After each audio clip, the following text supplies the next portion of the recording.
오늘은 이사야 16장에 있는 말씀을 중심으로 같이 말씀을 나눌 텐데요. 회복의 틈새라는 제목으로 같이 말씀을 나눴으면 좋겠습니다. 오늘은 14장부터 16장까지에 있는 이사야서의 말씀을 가지고 이야기를 나누려고 합니다. 이번 주 그러니까 언제게 되죠? 12일이죠. 10월 12일부터 우리가 계속 이사야서를 계속 보고 있어요. 선지서라고 얘기할 때 이 선지서가 어떻게 읽어져야 될지를 아는 것이 굉장히 중요합니다. 대선지서, 소선지서 뭐 이렇게 구분하는 것도 굉장히 중요한 일이지만 더 중요한 것은 이 선지서가 어떻게 하나님이 말씀하여 주신 것에 대해서 잘 기록하고 있는지를 점검해 보는 것이 매우 중요하기 때문입니다. 저는 개인적으로 그래서 세 가지로 구분을 하는데요.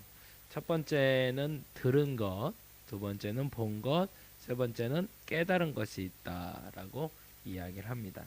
다른 학자들의 이야기가 아니라 사실은 제가 이제 예언서 부분을 많이 하나님께 보고 싶다는 갈망을 표출을 한 적이 있어요. 기도하는데 복음서도 그렇고 이렇게 큰 덩어리로 되어 있는 성경들에 대해서 조금 더 잘 봤으면 좋겠는데 제 재주가 그 재주밖에 안 돼서 이걸 조금 더 깊이 있게 그리고 조금 더 좀 넓게 볼 수 있는 방법이 뭘까를 주께 물었는데 하나님이 지혜를 주신 것이 바로 이 세 가지의 덩어리로 나눈 거였습니다.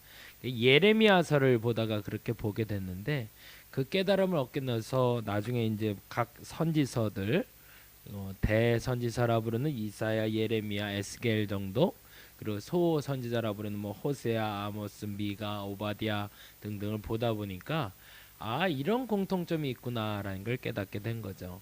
그 첫 번째가 본 것에 대해서 다음과 같이 기록하고 있습니다. 하나님이 보여주신 게 있고요. 지금 그가 생활을 하면서 현재 상황에 대해서 보고 있는 것이 있어요. 첫 번째 그걸 구분할 필요가 있습니다. 지금 직접 눈으로 보고 말하고 있는 것인가, 아니면 하나님의 환상 가운데 혹은 꿈 혹은 이상으로 보여주신 것인가를 구별할 필요가 있습니다. 특히나 이 본 것에 대해서 이야기할 때 가장 중요한 것은 지금 보고 있는 것들 중에 실질적으로 보는 것이 아니라면, 예를 들자면 어떤 왕과 이야기하는 장면이라든가 전쟁이 일어나는 장면이라든가 이런 것 외에 하늘의 어떤 형상이나 환상이나 이상이나 꿈으로 보여진 것에 대해서는 그 해석이 붙지 않는 한 억지로 해석하려고 들지 말라라는 겁니다. 안타깝지만 보여진 것에 대해서 이게 기록이 아니라 실질적으로 제가 여러분에게 얘기하듯이 이렇게 이야기로 들려줬다면 훨씬 더 실감나게 들을 수 있었을 겁니다. 예를 들자면 천사가 날아옵니다 라는 표현이 나온다면, 예를 들자면 그렇습니다. 이사야서에도 그런 그룹이 나오지만 그룹이란 단어로 해서 천사들이 온다라는 표현이 나오는데, 이 천사가 말하는 것, 천사의 모습에 대해서 지금 이사야가 직접 설명하는 것이 무엇인지 우리는 구체적으로 알 방법이 없습니다. 유일하게 아는 것은 그가 남긴 기록을 통해서죠. 만일 지금 저와 이렇게 대화하고 있는데 제가 만약 천사를 봤고 그걸 여러분에게 설명한다면 훨씬 더 쉽게, 훨씬 더 이해하기 좋게 설명할 수 있을 겁니다. 왜냐하면 여러분과 저는 지금 대화가 가능하니까.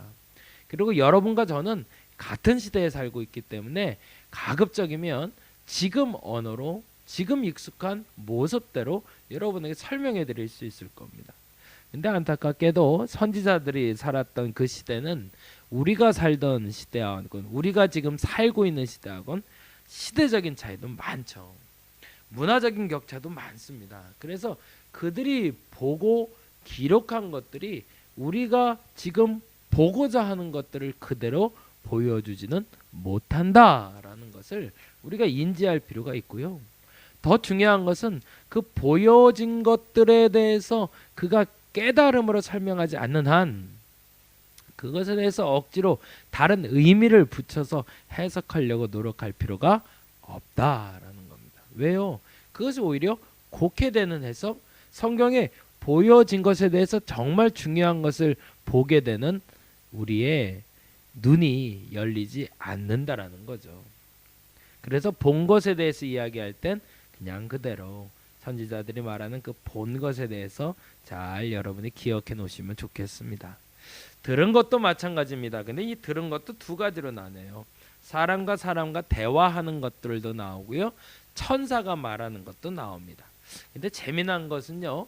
하나님이 선지자들에게 말씀하실 때는 그 말씀이 명확하게 구별이 되어 있다라는 거예요. 서두에 밝히던가 혹은 후렴구 형태로 마지막 말미에 밝히는지 꼭 말하고 있는 것이 여호와께서 말씀하시니라. 여호와께서 이같이 말씀하시되 여호와께서 이르시되 주께서 이르시되 등등의 서두와 말미에 꼭 그 단어가 달려 있습니다. 그럼 그 부분은 이렇게 각을 친다고 그럴까요? 이렇게 한번 모양을 만들어 보시면 이 부분부터 이 부분까지가 하나님이 하는 얘기다라는 걸 알게 됩니다. 그리고 중요한 것이 있는데 깨달은 것이 있습니다. 아까 말씀드린 본 것을 통해서 깨닫는 것도 있지만 더 중요한 것은 이 들은 것을 통해서 깨달은 것에 지금 선지자의 말과 여호와의 말이 섞여 있어요. 그게 굉장히 중요합니다. 그 구별을 해낼 수가 있어야 돼요. 그게 이 선지서를 보는 눈이 열렸다라고 말할 수 있는 부분입니다. 나중에 한번 시간이 되면 저와 같이 이렇게 읽어가면서 소선지서 같은 경우에는 짧은 구절이기 때문에 그렇게 한번 해드릴 거고요. 13일 날 아마 제가 새벽에는 그렇게 말씀을 드렸던 것 같아요. 그래서 이사야가 소명받는 이야기를 통해서 이건 하나님이 말씀하신 것, 이것은 하나님이 말씀하시지 않고 이사야가 깨달은 것, 이렇게 예를 들어서 다시 한번 해드릴까요? 이사야 6장을 한번 봐보시죠.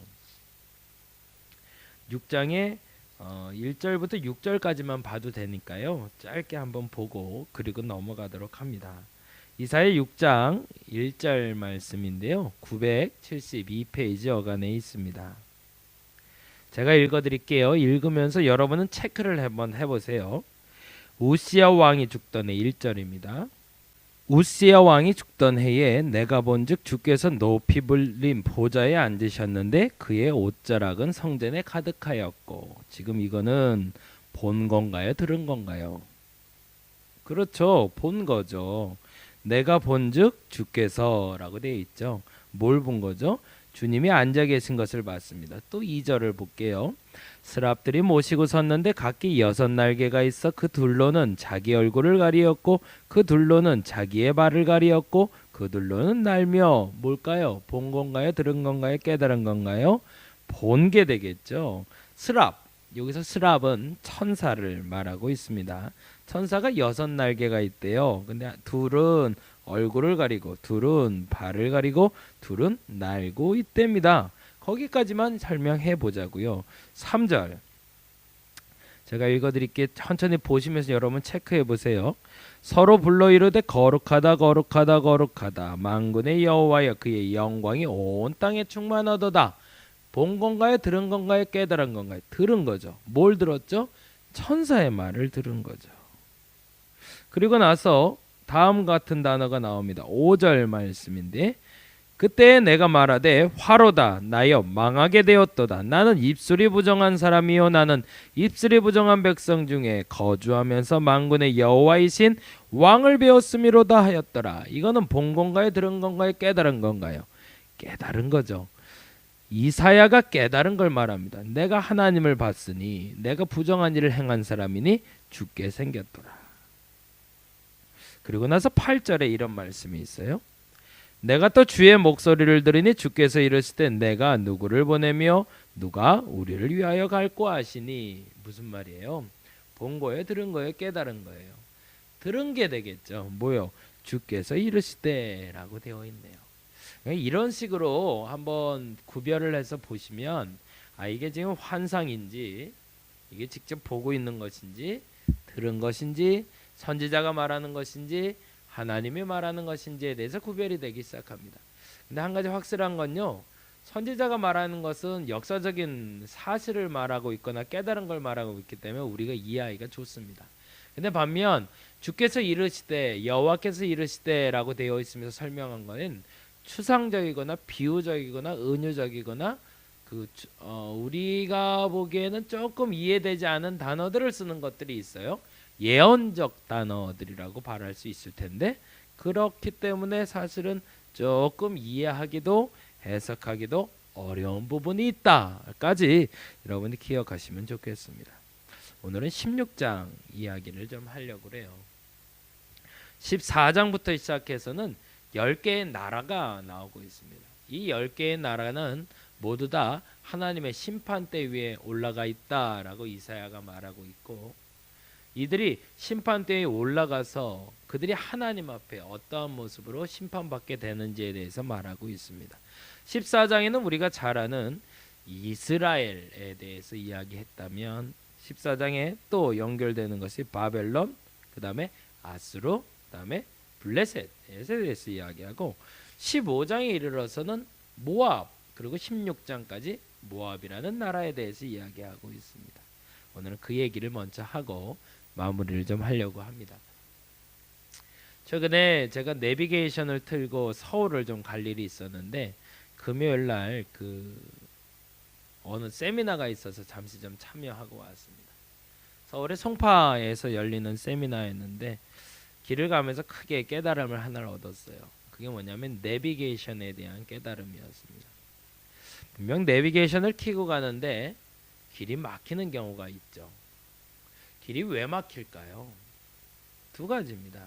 첫째는 물론 차들이 많기 때문에 막히는 건 당연한 거고요.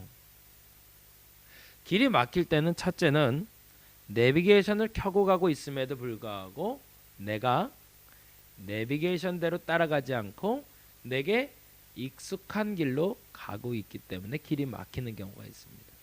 서울로 나가자면 여기서 출발할 때는 한 40분이면 갔던 것 같아요. 근데 돌아올 때는 1시간 반 정도가 걸리더라고요. 출발할 때 40분이 걸렸을 때는 물론 차들도 많이 않지않았지만 돌아올 때는 제 마음대로 왔거든요. 제가 아는 길로 한번 들어서고 또 한번 들어서니까 그때 시간이 촥촥 늘어나기 시작하더라고요. 그래서 1시간 반이 걸렸습니다. 이유인즉슨 내가 잘 다니던 길에 그 길은 안전하고 빨리 갈 수 있다라는 생각 때문에 그렇습니다. 첫 번째 이유는 거기에 있고요. 두 번째 이유는 지금 퇴근길이기 때문에 그렇습니다. 그게 저한테는 굉장히 큰 깨달음이었어요. 우리가 신앙생활을 하다가 길이 종종 막힐 때가 있어요. 아예 가지 못한다는 건 아니에요. 길이 막혀 있다는 겁니다. 근데 이 길이 막혔을 때는 아까 말씀드린 대로 두 가지 경우를 하는 거죠. 내비게이션을 분명 켜고 가고 있었음에도 불구하고 뭘 맡은 걸까요? 내비게이션대로 가지 않고 내 마음대로 가고 있기 때문에 길이 막히더라는 겁니다. 신앙생활도 그렇다는 거죠. 하나님은 우리에게 끊임없이 우리의 갈 길을 가이드하기 위해서 이 말씀이라는 걸 주셨고 기도하게끔 인도하여 주십니다. 저는 그래서 이 거룩한 습관이라는 얘기를 저한테 계속 드리는데 여러분께 좀 간절히 부탁을 드려요. 주보에도 보시면 이 첫 페이지에 제가 이걸 넣어놨는데 이거를 좀 여러분이 꼭 기억을 해주세요.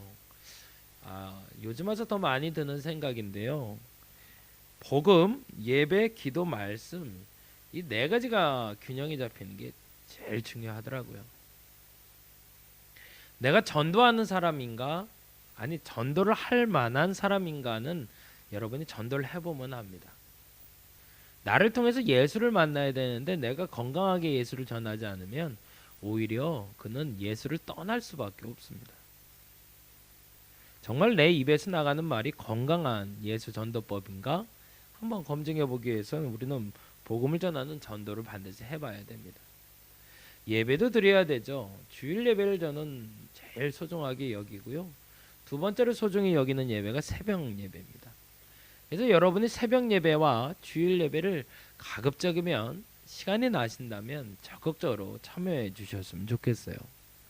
왜냐하면 하루의 만나가 내게는 큰 능력이 됨을 그리고 깨달음이 됨을 저 스스로가 고백하고 있기 때문에 그렇고, 또 이 달인목교회의 가장 주된 예배는 주일 예배와 새벽 예배이기 때문에 그렇습니다. 기도도 마찬가지예요. 중보기도도 반드시 해야 됩니다. 나를 위한 기도도 해야 되지만 남을 위한 기도를 해야 되고요. 북한 선교를 위해서 계속 기도하고 있고, 앞으로는 40일 기도학교도 좀 해보려고 그래요. 근데 그거는 뭐 대단히 어려운 얘기를 하려고 하는 게 아니라 여러분에게 진짜 꼭 알아야 될 필수적인 기본을 알려드리고 싶습니다.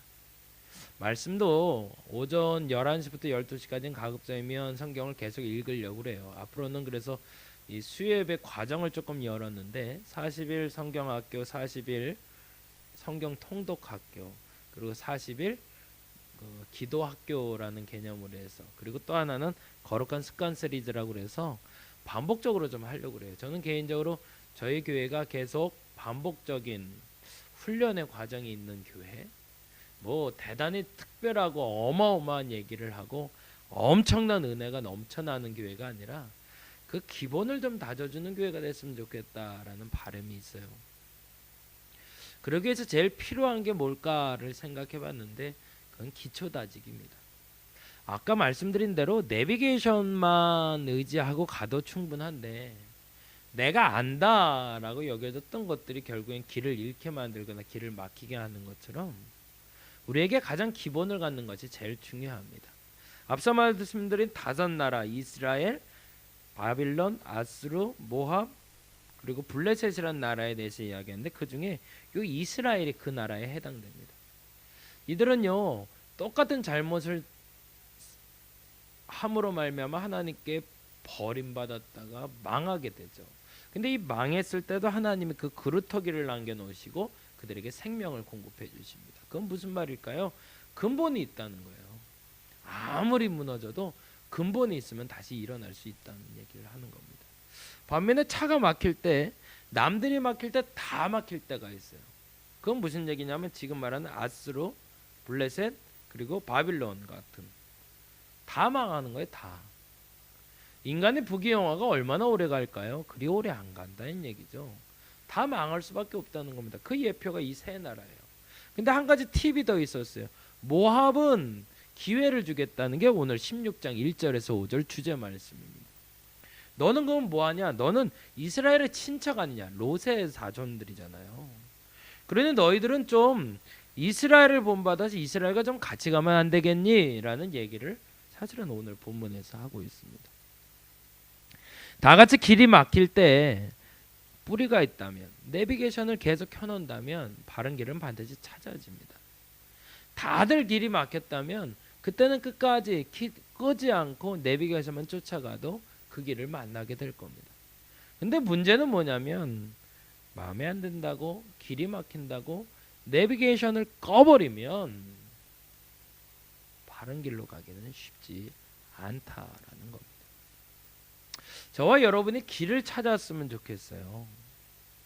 다들 막히는 길에 있으면 너무 걱정하지 마세요.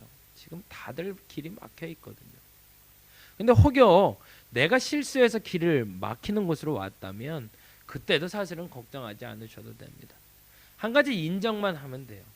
내가 실수로 길이 막혔으니 내 실수에 대해서 인정하고 이 막히는 데가 뚫릴 때까지는 내가 그냥 순응하며 갈 수밖에 없다는 걸 인정하는 겁니다.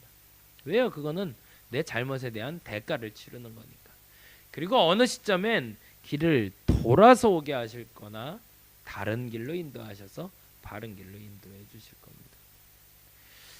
건강한 교회가 됐으면 좋겠고 정직한 교회가 됐으면 좋겠다가 사실은 저희 교회 시작할 때 제게 주신 마음이었습니다. 근데 그 길을 조금씩 찾아가는 것 같아요. 말씀드린 이 복음, 예배, 말씀, 기도에 대해서 안내를 해드리겠습니다. 저는 이것만 얘기할래요. 이제 앞으로도. 그리고 이 이상 넘어가는 범주에 대해서는 우리 조금 더 성숙한 다음에 얘기합시다. 다시 한번 부탁을 드릴게요. 여러분과 제가 이 얘기만 계속했으면 좋겠어요.